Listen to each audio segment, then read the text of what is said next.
दिन में तू ना हो वो दिन ही नहीं, जिस जीवन में तू ना वो जीवन नहीं। उत्पत्ति 41 अध्याय का 52 वचन। और दूसरे का नाम उसने यह कहकर इब्राहिम रखा कि मुझे दुख भोगने के देश में परमेश्वर ने फुलाया फलाया है। इब्राहिम का मतलब है दोगुने फल देना है।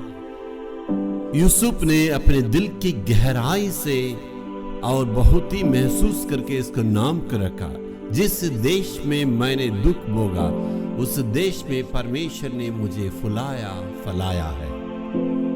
जिस देश में उन्होंने सतावट में आए दुख भोगा उस वक्त में वो कहता है परमेश्वर ने मुझे फुलाया फलाया करके इब्राहिम मनासे को 2 बेटे के नाम कर रखा। और जहां पर मिस्र की राजा की सपन को परमेश्वर दर्शन को इनको बताने के चलते वहां यूसुफ के लिए एक ऊंचे स्थान मिला है।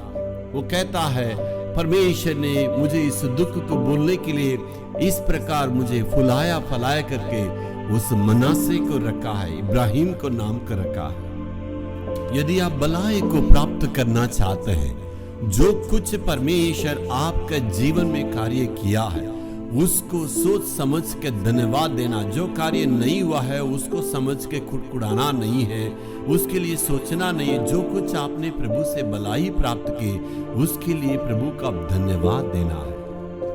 परमेश्वर कहता है तुम्हें ये सारे दुखों को बोलना ही पड़ेगा और उस दुख के बदले में परमेश्वर को तुम्हें धन्यवाद देना है। मिस्र के देश में तुम्हें लाया और तुम्हारे भाइयां और इस्माइल के द्वारा वहां बेचे गए पतिबार का पत्नी और पतिबार उसके घराने और वहां पर बंदीगिरद में डाल दिए गए। वो बंदीगिरद में रखने वाला और वहां के दोस्त सारे लोगों को तुम्हें स्मरण करके कुड़कुड़ाना नहीं है। ये सारे लोग तुम्हारी भलाई के लिए तुम्हारी ऊंचे स्थान में तुम्हें लाने के लिए मैंने उनके एक औजार के रूप में इस्तेमाल किया है।